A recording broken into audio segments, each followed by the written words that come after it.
امام ابو حنیفہ رحمۃ اللہ علیہ، آپ کا نام نعمان ہے، آپ کے والد گرامی کا نام ثابت ہے، آپ کے دادا جان کا نام زوتا ہے اور پردادے کا نام مرزبان ہے۔ پورا نام یہ بنے گا امام ابو حنیفہ نعمان بن ثابت بن زوتا بن مرزبان رحمۃ اللہ علیہ۔ 4 پیڑھیاں میں نے گنوا دی ہیں۔ حضرت امام ابو حنیفہ 80 ہجری میں، کس میں؟ 80 ہجری میں اور 699 عیسوی میں آپ پیدا ہوئے، اور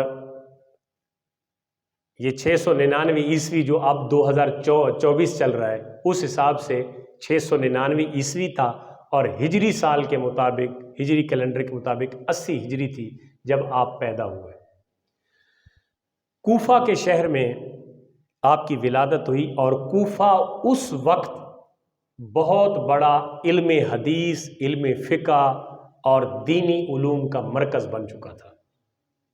وجہ یہ تھی کہ جناب شیر خدا مولا المسلمین، مولا کائنات سیدنا علی المرتضیٰ شیر خدا رضی اللہ تعالیٰ عنہ مدینہ سے ہجرت فرما کے انہوں نے کوفہ کو اپنا دارالخلافہ بنایا تھا۔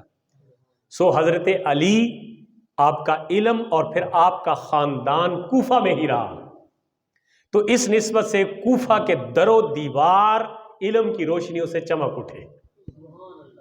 سمجھ آ رہی نا میری بات کی؟ میں آپ کو پیچھے تھوڑا سا پیچھے لے کے جانا چاہتا ہوں تاکہ آپ کو صحیح موضوع سمجھ آ جائے۔ تو جب یہ واقعہ، یہ وقت تھا تقریباً 36 سے 40 ہجری کے دوران، جب حضرت علی نے ہجرت فرمائی کوفہ میں، تو اس کے 40 سال بعد انہی گلیوں میں اور انہی در و دیوار میں جناب حضرت امام ابو حنیفہ نے آنکھ کھولی۔ جب آپ اس دنیا میں آئے تو اس وقت صحابہ کرام ابھی دنیا میں موجود تھے۔ اس لحاظ سے حضرت امام ابو حنیفہ چاروں فقوں کے اماموں میں سے وہ پہلے امام ہیں جنہوں نے صحابیوں کی زیارت کی اور آپ تابعی بن گئے۔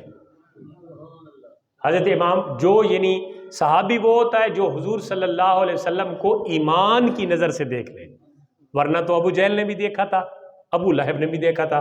ایمان کی نظر سے جو دیکھے اسی کو صحابی کہیں گے۔ اور حضرت امام ابو حنیفہ تابعی تھے۔ تابعی کن کو کہا جاتا ہے؟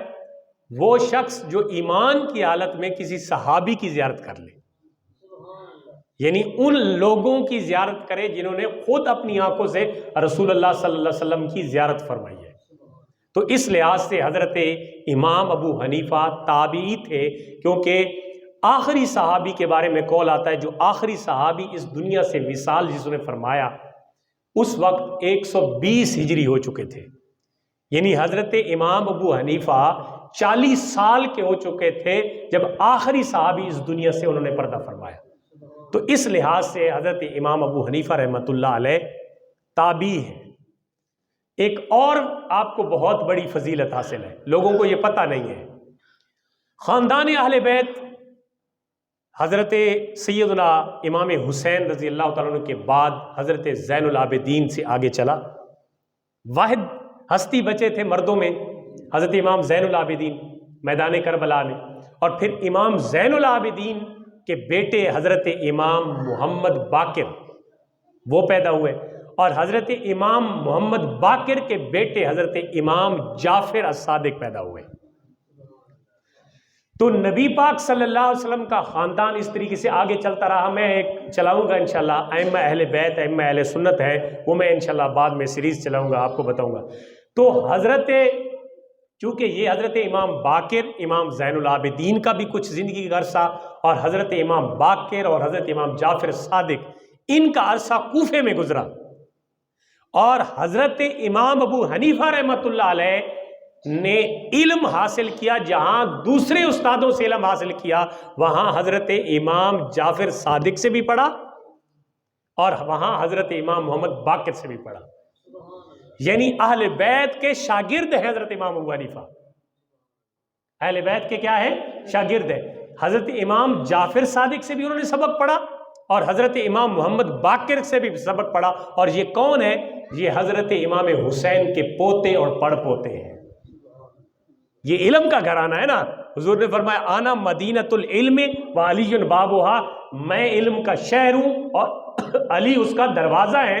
تو یہ علم کا شہر ہے، اور علم کے شہر سے اگر کوئی بندہ فیض یاب ہو جائے، علم کی دریا سے اگر کوئی بندہ وہاں سے چلو بھر لے، تو پھر اس کے علم کے کیا کہنے۔ بلکہ ایک حدیث پاک کا مفہوم ہے کہ حضور علیہ الصلوۃ والسلام نے فرمایا اہل فارس میں سے، کیونکہ حضرت امام ابو حنیفہ فارسی النسل ہے، فارسی النسل ہے، عجمی ہے، عربی نہیں ہے۔ تو آپ کی حدیث کا جو مفہوم ہے وہ یہ ہے کہ حضور فرماتے ہیں کہ فارسی النسل میں سے ایک میری امت میں ایسا شخص آئے گا، اگر علم سریا پہ ہو، سریا مین یہ آسمان کے اوپر ستاروں کی ایک جگہ کا نام ہے، فرمایا اگر علم وہاں تک پہنچ چکا ہو، لیکن یہ فارسی النسل شخص وہاں سے بھی علم کو حاصل کر کے لوگوں کے درمیان تقسیم فرمائے گا۔ اور بہت سارے شارحین نے اس حدیث سے مراد حضرت امام ابو حنیفہ کی ذات لی ہے۔